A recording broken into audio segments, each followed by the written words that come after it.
establishment has a lot of, they will stop at nothing to complete their toolkit of control. Right?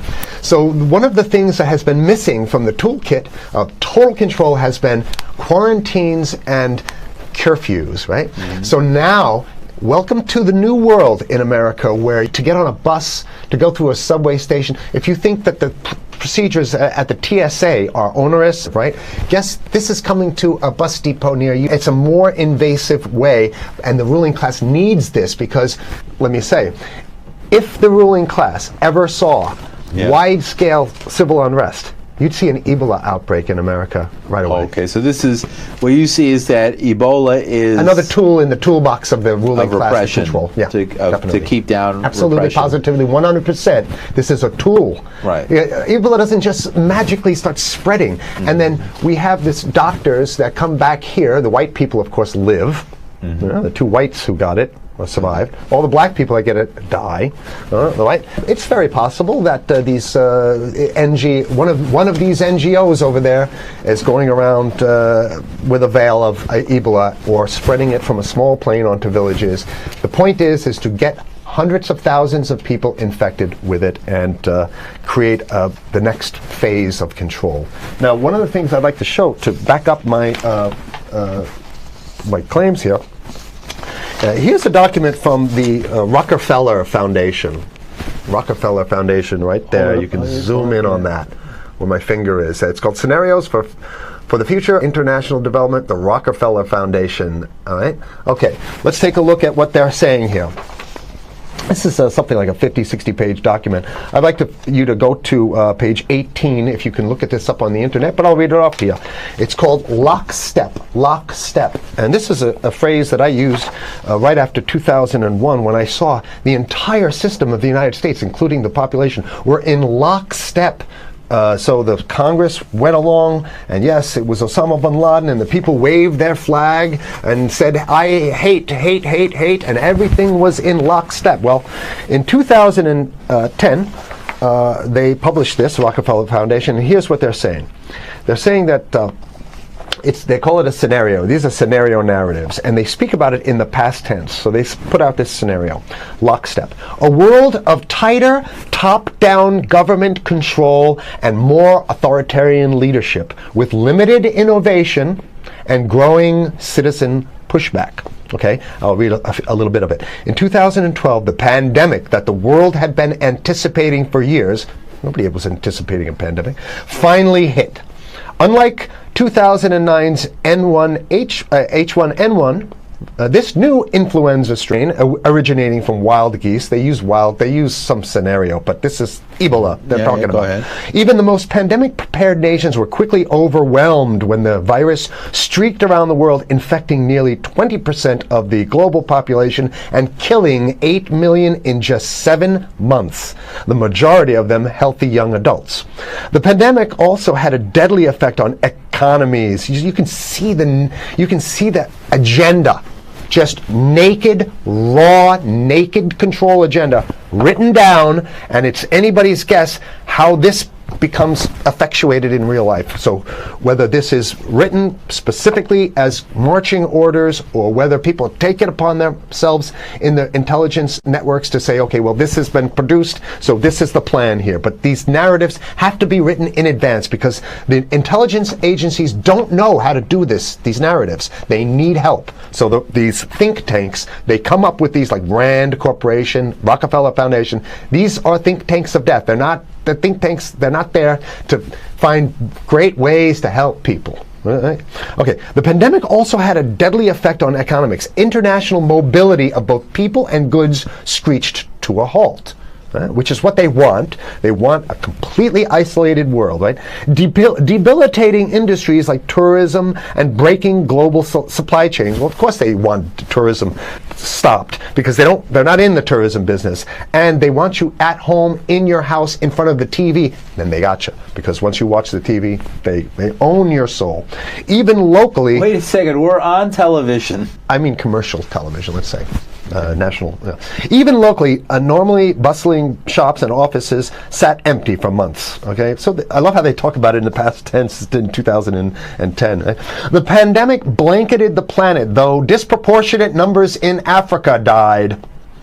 Southeast Asia and Central America, where the virus spread like wildfire. It sounds like the opening monologue of a disaster movie, right? Exactly. Now listen, here's the good stuff now. But even in developed countries, containment was a challenge. Now here's this one. I love this one. The United States' initial policy of strongly discouraging, in quotation marks, strongly discouraging citizens from flying proved deadly in its leniency. So they're saying, that... No, keep going. Okay, Read it. Just proved deadly in its leniency. So they should have been tougher, right?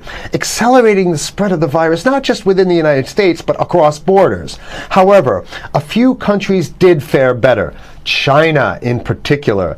The Chinese government's quick imposition and enforcement of mandatory quarantine for all citizens, as well as its instant and near hermetic sealing off of all borders, saved millions of lives, stopping the spread of virus far earlier than in other countries. So the message is here is we have to look towards the Chinese, the oppressive totalitarian Chinese regime as an example of what we need to be doing here. And of course, the ruling class here loves the Chinese regime because they have demonstrated to the ruling class the most efficient form of capitalism, which is authoritarian capitalism. So we have capitalism, but unfortunately we have this veil. I get it. We have this veil of democracy. This is very interesting. This is continue on. Okay.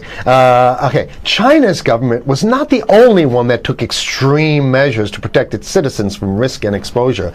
During the pandemic, national leaders around the world flexed their muscles, flexed their authority, and imposed airtight rules and restrictions. You can see the agenda. Go. Okay. From the mandatory wearing of face masks to body temperature checks at the entries to communal spaces like that's what's happening right now. Yeah, but soon it's going to be like body. It'll be at the subway. Yeah, is that what you're saying? We'll be going through this in the sub to get on the buses and the subway, things like that. And what this means though is don't think about having a cigarette, a joint on you, or basically you can't. This is a dragnet for everything. So if in order for you in other words, just like with stop and frisk, this is ultimate stop and frisk. This is the ultimate cavity stop and frisk, cavity search kind of thing. All right, so during the pandemic, national leaders around the world flex their authority. Now there's some good stuff. Listen to this.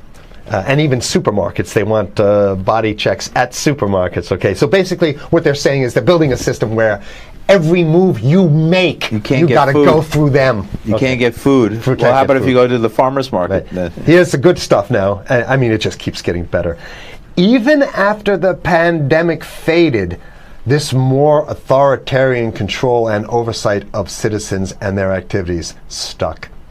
And even intensified. That's the whole point. So they're going to get rid of... Did that happen already with 9/11? Of course. 9/11 was how many, 14 years ago? And we still have all these draconian rules. So they're going to put the body cavity USA searches Patriot and all that. That's right. So in order to get to a supermarket, you got to have a body cavity search. And then when there's no more Ebola, well, you know what? We kind of like this way because we have an complete infrastructure of a control grid. In order to protect themselves from the spread of increasingly global problems, from pandemics and national terrorism to environmental crisis and rising poverty, leaders around the world took a firmer grip on power. Well, what the hell would rising poverty have anything to do with imposing strict citizen controls with face masks? So they're very sloppy stuff here. At first, the notion of a more controlled world gained wide acceptance and approval. I'm sorry. Nobody likes this stuff. They're just saying it. No, I have to provide analysis. Only because we only have 5 minutes left, so that's. Oh my God. Okay. Citizens willingly gave up some of their sovereignty and their privacy to more paternalistic states in exchange for greater safety and stability. I mean, that's just a complete naked contradiction to the famous saying that if you think you're going to give up a little bit of security, I mean, if you're going to give up your freedom for security, you're going to get neither. That's the long-standing thing. And here what they're doing is they're not even ashamed or embarrassed to absolutely say the exact opposite. They're saying, yes, we all want to give up our privacy and sovereignty for more stability and security and stability. So you don't get that. When you give it up like that, you get the shaft. Can you show us the cover again of what you were just reading? One more time, and then I have two more documents. Right, this is what we were reading here, and just zoom in a little bit so folks can see it. He'll zoom in, don't worry, you can relax. All right. And scenarios for the future of technology and international development. Okay, now I have two more documents. Keep it zoomed. We have the National Security Memorandum of December 10th, 1974. This is Henry Kissinger's brainchild. The National Security Memorandum number 200. You can look that up on your internet. I'll summarize it. He says that there's too many people, we got to get rid of the population. So to answer your question. Oh, from earlier. Yeah, he says, he used the word depopulation, which is different. Depopulation means killing people that already exist, and it's to get the minerals, because we need the minerals. And here's another one.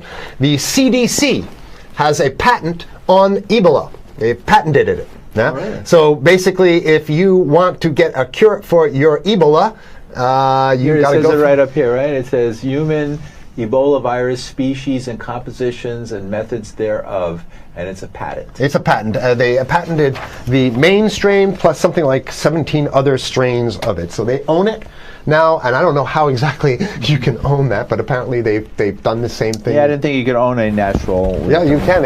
I guess the main thing to finish off this show is this: that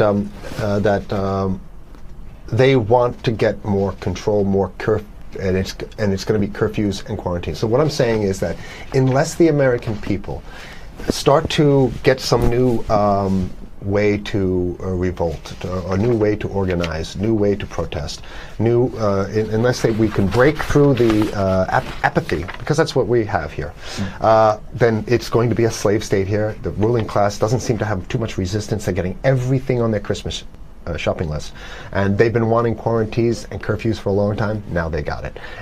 And if you want to live in a world where you're tricked into all this stuff because it's for your safety, right? And if you want to have a probe and make sure you got to check your pockets, make sure you don't have anything incriminating on you before you go out, and when you step out of your house, you want some police there to monitor and see what you're doing. If that's the world you want to live in, be apathetic, don't do anything. You're going to get that world very soon. It's coming your way, definitely. Mm-hmm. Yeah. So what should people do? What's the hope? You have 30 seconds. To wake up, learn about it, and go fight these bastards in Washington. They're easy to beat. If we can just organize, we can beat them. It's simple. They're weak, and there's so few of them.